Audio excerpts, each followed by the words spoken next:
So see,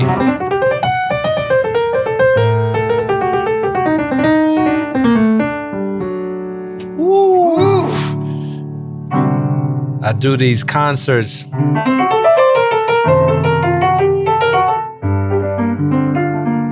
where I call them streams. It's like stream of consciousness, completely improvised, spontaneous composition, right?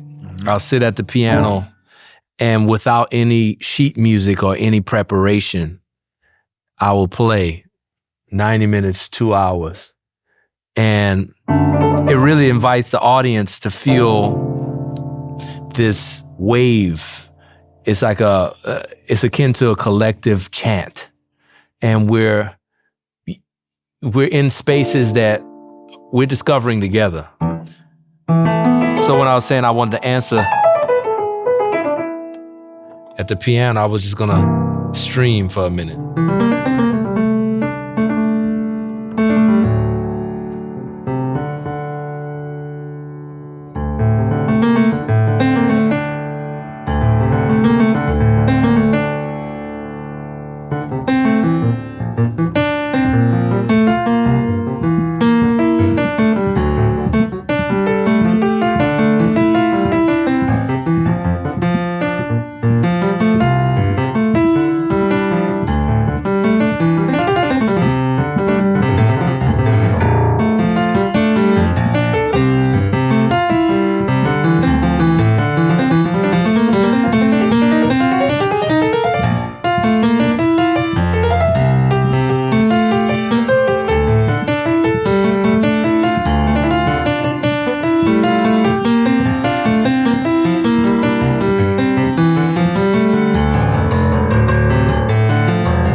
Feels like you are traveling, you're moving, and your hand is telling you, this is what I want to play. And as you play it, you're seeing all of the colors and you're hearing the sound that it starts to tell you, now I want to go here. And then sometimes it's telling you things that you don't know, you're not familiar, but it's going there anyway. And that's the biggest difference, because it's telling you something you haven't practiced. You don't know if you can actually play. You don't know if you actually will make it. It's the truest expression. The moment calls for what it calls for, and you can't really dictate what the moment calls for based on your preparation. Yeah, or your preference. Your preference is, it's because it's your preference, it's probably not true. So it truly is music that is channeled from, it's channeled to you, for everyone in that moment, never to happen again.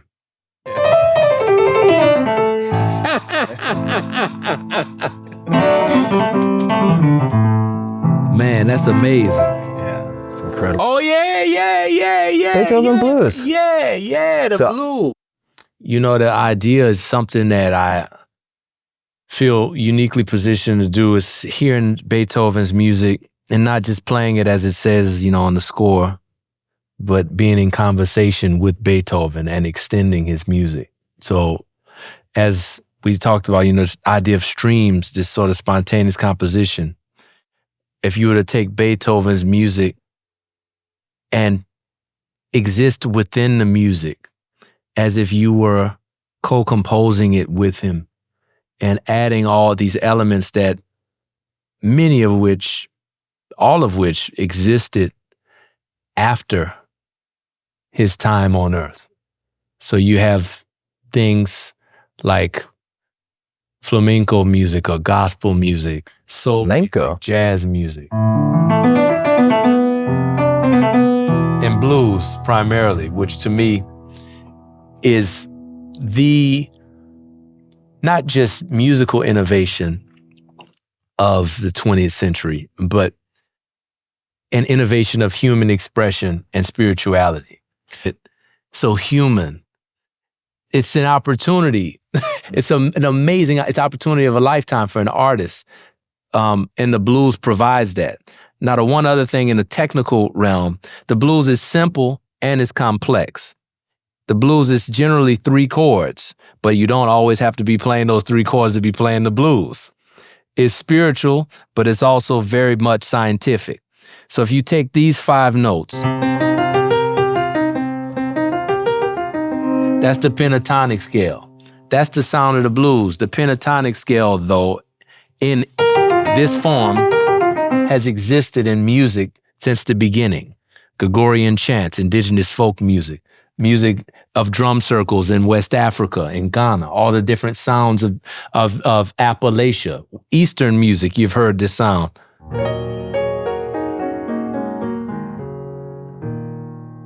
You hear this sound in every culture since the beginning. Now, if you add that note, that's what we call the blues scale.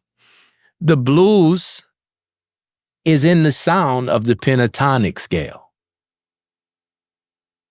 That, in and of itself, has a perfect symmetry. The blue note is the expression that our early ancestors in this country created to add the sense of the American experience to this scale, to this it's more than a scale. They added this to exemplify the specificity of America and the experience of American life. In all different ways you can play the blues, even without playing the scale, because the thing about the blues inflection is that if you can capture that blues inflection, you can find melodies that have the blues. You can find voices that have the blues.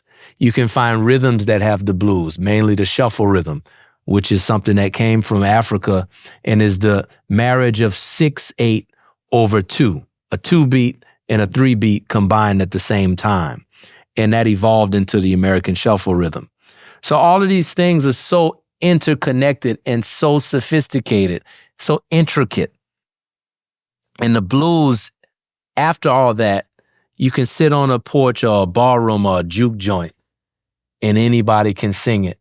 And it's always 2 verses and an answer. The thrill is gone. The thrill is gone away. The thrill is gone. The thrill is gone away.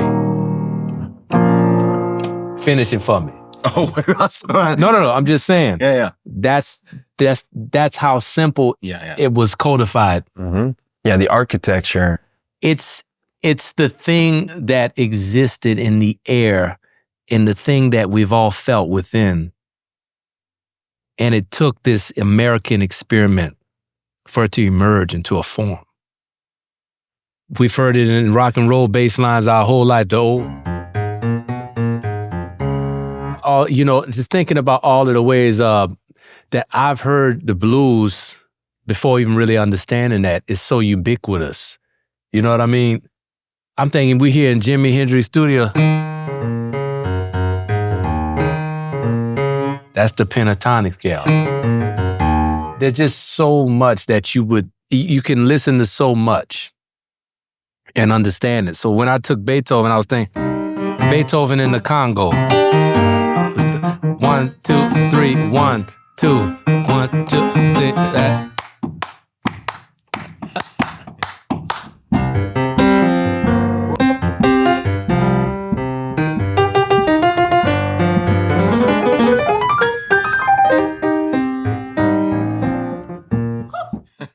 So you know what I mean? I do. And then you find the blues and stuff. These songs too are so deeply connected to us. Beethoven wrote songs we're listening to, these compositions, these melodies, themes, all these things we've heard for years and years over generations. So it ignites people's love, not just for music, but brings them back to moments in their life, experiences in their life. And that's what this album, this music is generally about, the concept of Beethoven blues, but also about the humanity that it will bring people together, bring somebody back to the instrument who stepped away for many years, or kids who are growing up who maybe I don't see myself in classical music, but now I see, I see something that was always there, like the blues can bring it out. It's not about the music. It's about the music and more. Wow. He played that.